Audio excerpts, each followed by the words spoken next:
Salut à tous, on se retrouve pour l'épisode 1411 du Zap Image. On commence aujourd'hui en ce 15 mars comme d'habitude avec quelques anniversaires. Tout d'abord c'est Paul Pogba qui fête aujourd'hui ses 28 ans, bon anniversaire. Au milieu français il y a aussi le milieu lyonnais Thiago Mendes qui fête aujourd'hui ses 29 ans, bon anniversaire à lui. Et un autre Brésilien fête son anniversaire aujourd'hui, c'est l'ancien Nantais Diego Carlos qui fête aujourd'hui ses 28 ans. Ensuite, on revient en France, on va parler de la journée de Ligue 1, c'était la 29e qui avait lieu ce week-end. On commence tout d'abord avec le Paris Saint-Germain contre le FC Nantes hier soir et très mauvaise opération pour le Paris Saint-Germain. On va en parler juste après, voilà, du match bien sûr, parce que c'est passé quand même quelque chose de très grave pour deux joueurs du PSG. Donc Aurel Di Maria et un autre joueur du PSG ont été victimes d'un cambriolage hier en plein match contre le FC Nantes. C'est que souvent les footballeurs se font cambrioler. Et pas mal de joueurs du Paris Saint-Germain ont été victimes de cambriolage ces dernières semaines, ces derniers mois. Le dernier en date, ça a été aussi Sergio Rico. Il y a aussi Icardi qui a été victime d'un cambriolage ces derniers temps. Donc 500 000 euros de bijoux et de montres ont été dérobés chez Di Maria. Les cambrioleurs sont parvenus à entrer à l'étage du domicile du joueur argentin sans se faire remarquer alors que sa famille était présente. Un coffre-fort a également disparu. Et un autre joueur aussi du Paris Saint-Germain a été cambriolé hier. C'est Marquinhos. Donc les parents de Marquinhos ont également été victimes d'un cambriolage hier soir. Donc le père de Marquinhos a été surpris dans son jardin alors qu'il nourrissait son chien. Il a ensuite été frappé au visage, au thorax ainsi que dans les côtes pour révéler l'emplacement de ses biens de valeur. Plusieurs objets ainsi que 2000 euros en liquide ont été dérobés. Donc voilà ce qui s'est passé hier pour les deux familles Marquinhos et Di Maria. Donc une soirée très difficile. Et dans sa story Instagram, Marquinhos assure que sa famille va bien. Donc on revient sur la rencontre Paris Saint-Germain FC Nantes et c'est une très mauvaise opération pour le Paris Saint-Germain qui s'est incliné sur sa pelouse 2-1 contre l'avant-dernier du championnat. Donc le Paris Saint-Germain a perdu 9 matchs cette saison, toutes compétitions confondues. Une première depuis 2011-2012. C'est vrai qu'il y a déjà beaucoup de défaites pour le Paris Saint-Germain cette saison, déjà la 9e défaite. Toute compétition confondue. On va parler d'un joueur qui a été beaucoup en difficulté hier. C'est le défenseur français, pourtant il a été très bon ces derniers temps en Ligue des Champions. C'est Presnel Kimpembe qui a obtenu la note seulement de 3 hier pour sa prestation contre le FC Nantes. On va parler de Kylian Mbappé, donc pas buteur hier l'attaquant français, mais il a joué hier soir son 100e match de Ligue 1 avec le Paris Saint-Germain. Un petit rappel de ses stats, 82 buts, 24 passes décisives pour l'attaquant français. Et pour finir avec le PSG, donc les 4 derniers tirs cadrés de Draxler en Ligue 1. Donc ça a été le buteur côté Paris Saint-Germain. Donc sur les 4 derniers tirs cadrés, 4 buts pour le joueur allemand. Donc du coup ils font la une aujourd'hui du journal L'équipe, cette équipe du Paris Saint-Germain. Donc pour Lille, c'est cadeau. Battu par l'avant-dernier du classement, le Paris Saint-Germain a raté une énorme occasion de reprendre la tête à Lille qui creuse même l'écart grâce au match nul obtenu à Monaco. C'est vrai qu'hier il y avait un choc. L'équipe de Monaco 4e recevait le leader lillois, score final 0-0. C'est pour ça que si le Paris Saint-Germain se serait imposé contre l'avant-dernier du championnat, donc l'équipe du FC Nantes, le Paris Saint-Germain aurait retrouvé sa première place.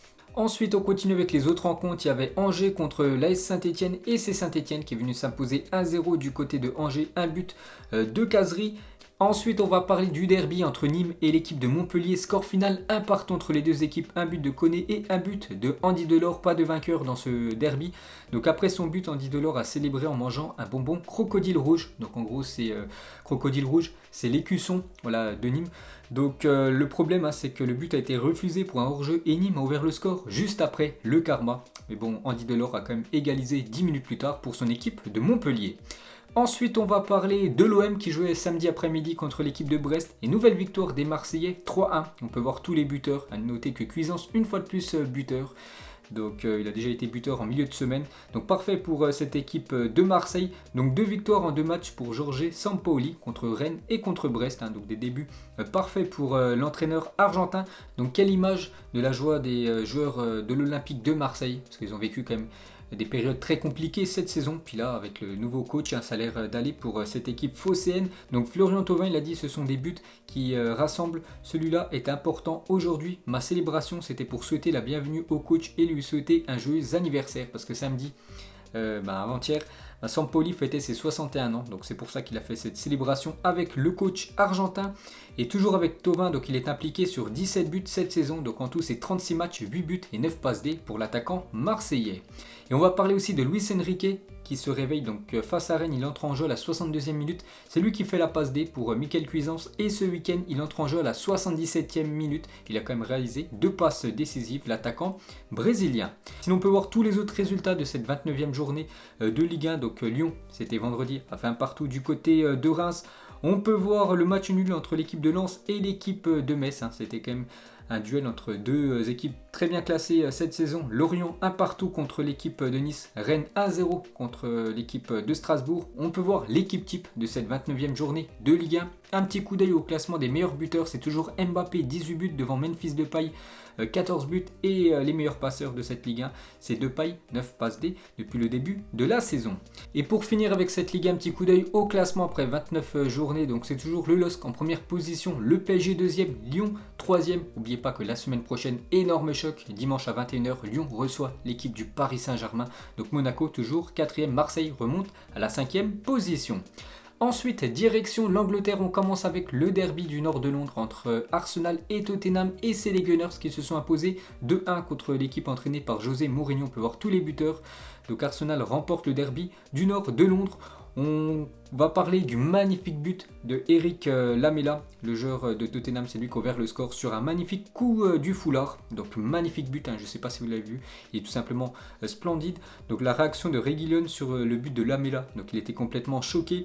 Et Lamela les gars, il est passé de héros à 0, pourquoi? Donc il entre en jeu à la 19e minute, but sur un coup du foulard. Donc à la 69e minute, carton jaune et 6 minutes plus tard, carton rouge pour Lamela, un buteur et exclu en fin de rencontre. Ensuite, on va parler d'Alexandre Lacazette, c'est lui qui a marqué le deuxième but pour les Gunners. Il a maintenant marqué minimum 10 buts au cours de chacune de ses 4 saisons de Première Ligue avec Arsenal. Félicitations Alexandre Lacazette, depuis qu'il a rejoint l'Angleterre, c'est minimum 10 buts par saison en PL. Et pour finir sur cette rencontre, on va parler de l'attaquant gabonais Pierre-Emerick Aubameyang. Donc il a été sur le banc tout le match, il n'a même pas joué une minute. Donc si Aubameyang n'a pas joué aujourd'hui face à Tottenham, c'est parce qu'il est arrivé en retard au rassemblement des siens à cause des bouchons dans lesquels il était coincé. Le coach a décidé de le placer sur le banc, sanction disciplinaire donc pour Pierre-Emerick Aubameyang. On peut voir une photo de sa voiture, donc on voit direct c'est laquelle bien sûr, dans les bouchons de Londres. Donc c'est pour ça qu'il arrive en retard et c'est pour ça que Arteta l'a sanctionné. Ensuite on va parler du leader Manchester City qui se déplaçait du côté de Fulham et grosse victoire des Citizens 3-0, un but de Stone, Jesus et Kun Agüero sur penalty. Et ça fait longtemps que Kun Agüero n'avait pas marqué en Première Ligue. Sergio Agüero a marqué hier son premier but en Première Ligue depuis janvier 2020. Ça faisait plus d'1 an qu'il n'avait pas marqué en Première Ligue. L'attaquant argentin qui a été blessé de longs mois ces derniers temps. Et pour finir les gars avec Manchester City, donc en 2021, Stone a inscrit plus de buts en Première Ligue que Martial, Calvert-Lewin, Rashford, Hugminson ou même Timo Werner, alors que Stone tout simplement c'est un défenseur de City. Ensuite, on va parler du dauphin de Manchester City. C'est Manchester United qui recevait l'équipe de West Ham. C'était quand même un choc. Et c'est Manchester United qui s'est imposé 1-0, un but contre son camp. On va parler de Leicester contre Sheffield United. Grosse victoire de Leicester. 5-0, regardez tous les buteurs. A noter que Iheanacho a inscrit quand même un triplé dans cette rencontre. On va parler cette fois-ci de Chelsea du côté de Leeds United. Score final 0-0. Donc Thomas Tuchel est toujours invaincu avec Chelsea depuis qu'il a pris cette équipe. Regardez les derniers matchs et beaucoup de matchs où il n'y a eu aucun but encaissé. C'est surtout ça qui est quand même incroyable. En 10 matchs de Première Ligue sous Thomas Tuchel, Chelsea n'a concédé seulement que 2 buts. Il faut remonter à 2004-2005 pour voir un coach faire aussi bien que ça. C'était alors José Mourinho à l'époque. Et depuis son arrivée à Chelsea, Edouard Mendy est à 19 clean sheets en 31 matchs joués. Donc les stats de Edouard Mendy à Chelsea, c'est 31 matchs et 18 buts encaissés, 19 clean sheets. Des stats incroyables pour un gardien. Et pour finir sur cette rencontre, on va parler de Leeds United face au Big Six anglais. Donc aucune victoire déjà, 5 défaites, 3 matchs nuls. Et quand même 21 buts encaissés par l'équipe de Marcelo Bielsa. Ensuite, il y avait aussi Everton contre Burnley. Et surprise, parce que c'est Burnley qui est venu s'imposer 2-1 du côté de Everton. Et du coup, un petit coup d'œil au classement après cette 29e journée de Première Ligue. Toujours City en tête devant l'équipe de Manchester United. Ensuite, direction l'Espagne, on commence avec le Real Madrid samedi après-midi qui jouait à domicile contre l'équipe de Elche. Donc le Real Madrid s'est fait très peur, mais le Real Madrid à la fin du compte prend les 3 points. Et c'est ça surtout le plus important. Et c'est Karim Benzema, une fois de plus, qui sauve le Real Madrid. Donc le doublé pour Benzema et le deuxième but a été inscrit à la 91e minute, donc dans les dernières secondes du match. Donc félicitations à l'attaquant français. Donc les unes de As et de Marca sur Benzema, bien sûr. Benzema, le sauveur. Benzema veut la Liga. Donc Karim Benzema a marqué un tiers des buts du Real Madrid cette saison, toutes compétitions confondues. Donc sur les 60 buts inscrits cette saison par le Real Madrid, 20 ont été inscrits par l'attaquant français. Son meilleur ratio au cours de ses 12 saisons passées à la Casa Blanca. Donc il a fait une déclaration à la fin de la rencontre, il a dit « Chaque fois que nous entrons sur le terrain, nous savons que nous devons en faire davantage pour atteindre la première place de Liga. Ce fut un match très compliqué. Mon second but nous donne la victoire. C'est pour cela que je suis plus heureux que jamais. » Bien sûr, après cette victoire du Real ce week-end. Et Benzema, depuis le départ de Cristiano Ronaldo, donc voilà, il prend vraiment cette place de leader dans l'attaque madrilène parce que 131 matchs et 77 buts et 27 passes décisives depuis le départ de l'attaquant portugais. Ensuite, une déclaration de Rodrigo, il a dit « Nous avons souffert, mais comme l'exige le Real Madrid, nous nous battrons jusqu'à la fin pour espérer remporter la Liga. » Essayer de garder ce titre. Et on va parler de Sergio Ramos, qui a joué Sergio Ramos. N'oubliez pas qu'il était blessé depuis pas mal de semaines. Donc Ramos a égalé ce week-end Iker Casillas en devenant le second joueur ayant remporté le plus de matchs dans l'histoire de la Liga, 334 entre le FC Séville et le Real Madrid derrière Lionel Messi. C'est toujours lui qui détient le record avec plus de 377 victoires en Liga. Et pour finir avec le Real Madrid, regardez à quoi devrait ressembler le futur maillot du Real Madrid pour la prochaine saison. Donc le maillot version domicile, ça devrait être ça. Donc avec un col orange, avec toujours le sponsor Emirates Fly Better et le Adidas aussi en couleur orange. Donc ça va être ça, le futur maillot merengue. Ensuite, on va parler de l'autre bonne nouvelle pour le Real Madrid après sa victoire, c'est que l'Atlético Madrid, actuellement le leader, a lâché 2 points du côté de Retafe vu qu'il y a eu 0-0, pas de vainqueur dans ce match entre l'Atlético 1er et Retafe 15e. Ensuite, il y avait aussi le derby de Séville ce week-end, le FC Séville contre le Betis Séville, et c'est le FC Séville qui s'est imposé 1-0 grâce à l'attaquant marocain En-Nesyri. Il a des belles stats cette saison, donc Youssef En-Nesyri a désormais inscrit 9 buts en Liga en 2021. Seuls Lionel Messi 12 et Luis Suarez 10 font mieux que l'attaquant marocain. Et pour finir avec cette Liga, un petit coup d'œil au classement. Donc toujours l'Atlético Madrid en tête devant le Real Madrid. Donc il y a 6 points d'écart entre les deux équipes de Madrid. Le Barça 3e, mais le Barça a un match en retard. Le Barça joue ce soir, donc s'il y a victoire pour le FC Barcelone, donc c'est contre le dernier, l'équipe de Huesca. Donc le FC Barcelone revient à 4 points de l'équipe de l'Atlético Madrid. Ensuite, direction l'Italie, on commence avec la belle victoire de la Juventus qui s'est bien rachetée après l'élimination en Ligue des Champions. Donc il se déplaçait du côté de Cagliari et grosse victoire de la Juventus 3-1. On peut voir l'homme du match bien sûr vu qu'il inscrit un triplé, c'est Cristiano Ronaldo. Et CR7 ce week-end c'est 45 ballons touchés, 34 passes, 6 tirs dont 3 buts. Un sacré ratio, un sacré match pour la star portugaise. Donc Cristiano Ronaldo signe un triplé en 32 minutes avec la Juventus à la 10e, 25e et 32e. Ça a été très rapide pour l'attaquant portugais. Donc la totale pour CR7, un but de la tête, un but du pied droit, un but du pied gauche. Donc il a marqué avec les parties du corps où on marque le plus souvent Cristiano Ronaldo. Toujours avec lui, donc il a effectué 2 triplés avec la Juventus, tous face à Cagliari. C'était en janvier 2020 contre Cagliari et en mars 2021, une fois de plus contre Cagliari. Ensuite, on peut voir sinon tous les autres triplés qu'il a inscrits dans sa carrière avec les autres équipes. Donc du côté de Manchester United, un triplé. Du côté du Real Madrid, 44 triplés, c'est énorme. La Juventus 3, donc 2 contre Cagliari et 1 en Ligue des Champions contre l'Atlético Madrid et avec le Portugal, 9 triplés, dont 1 en Coupe du Monde contre l'Espagne. Ensuite, toujours avec lui, donc cette saison, il réalise quand même une grosse saison, Cristiano Ronaldo. Donc 23 matchs en Serie A, 23 buts, actuellement le meilleur buteur du championnat, l'attaquant portugais. Ensuite, toujours avec Cristiano Ronaldo, donc sur son compte Instagram, donc il a mis cette photo de lui avec Pelé, car avec son triplé, il dépasse le nombre de buts inscrits dans la carrière de Pelé, les 757 buts officiels de Pelé. Donc il a dépassé ce chiffre, Cristiano Ronaldo. Donc félicitations à lui. Donc il a mis un long message, si vous voulez le lire, vous avez juste à mettre pause. Donc Pelé félicite Cristiano Ronaldo après que le Portugais ait dépassé son record de buts. Il a dit: Cristiano, quel beau parcours tu fais, je t'admire beaucoup et ce n'est un secret pour personne. félicitations pour avoir battu mon record de buts en match officiel. Donc voilà, le bel hommage de Pelé envers le Portugais. Toujours avec Cristiano Ronaldo, beaucoup critiqué ces derniers jours. Donc vous l'avez critiqué, il répond présent, c'est simple. La marque des grands joueurs bien sûr. Donc Cristiano Ronaldo, avant le match contre Cagliari ce week-end, donc il avait mis une phrase sur Twitter: plus important que le nombre de chutes que vous faites dans la vie, c'est la rapidité et la force avec lesquelles vous vous remettez sur pied. Les vrais champions ne se brisent jamais. C'est vrai qu'après ce message, il inscrit un triplé contre l'équipe de Cagliari. Donc ça, c'est un message surtout par rapport à l'élimination en Ligue des Champions contre l'équipe de Porto. Donc après son 3e but ce week-end contre l'équipe de Cagliari, donc il a fait cette célébration où il pointe son doigt sur l'oreille. En gros, il n'entend plus de critiques de la part des journalistes qui l'ont beaucoup critiqué après l'élimination contre l'équipe de Porto.